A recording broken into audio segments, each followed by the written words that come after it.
السلام عليكم ورحمة الله وبركاته. ازيكم حبايبي؟ عاملين ايه؟ يا رب تكونوا بخير. يلا نعمل مع بعض النهاردة بديل النوتيلا بحاجة اقتصادية ومكونات اقتصادية وصحية وتكون امنة على صحة اولادنا. هنحتاج مع بعض دلوقتي 200 جرام من بندق، 50 جرام من السكر، 20 جرام كاكاو خام يكون نوع كويس، 50 ملي جرام من الزيت، وطبعا ما ننساش رشة الملح عشان صحتنا، والفانيليا. يلا بينا نبدأ. نقول بسم الله الرحمن الرحيم، وقبل ما نبدأ نصلي على سيدنا محمد وعلى آل سيدنا محمد أجمعين. ادي البندق، بسم الله.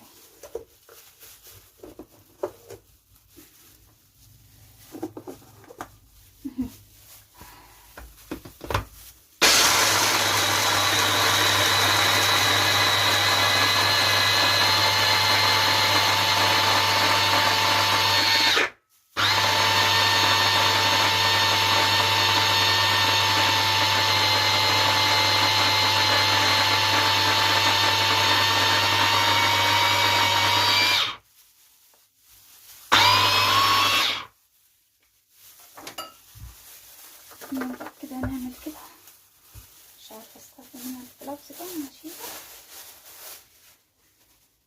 ونبدأ ننزل الجوانب عشان يطلع لنا القوام كويس. هنبدأ نضيف 50 ملي جرام من الزيت.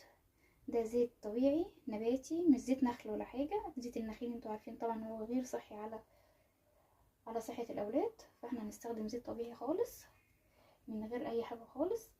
طبعا رشة الفانيلا ما ننساهاش،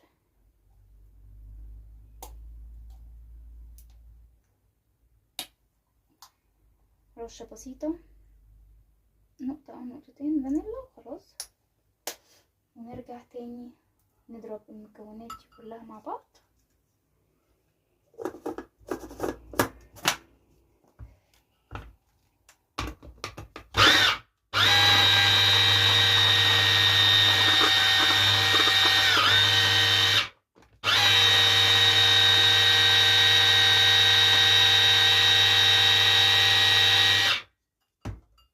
ودلوقتي هنضيف معانا السكر.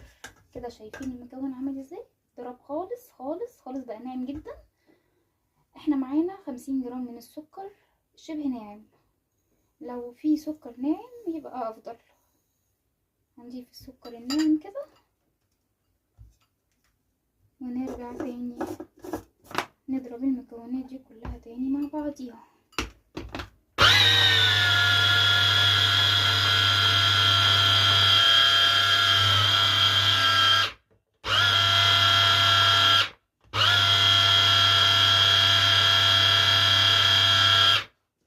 تمام كده اهو ضربناها. برضو هننزل الحروف دي كده عشان نتأكد ان كل الخليط بتاعنا بقى متناسق. تمام. معايا 20 جرام من الكاكاو باودر. انا جايباه كاكاو باودر اسباني خام، نوع نضيف جدا. هنضيفه، ده هيديني افضل نتيجة زي النوتيلا الجاهزة بالظبط واحلى كمان.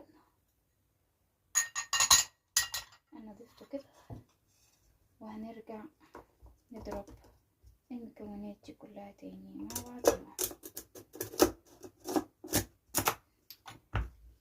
نضرب تاني كويس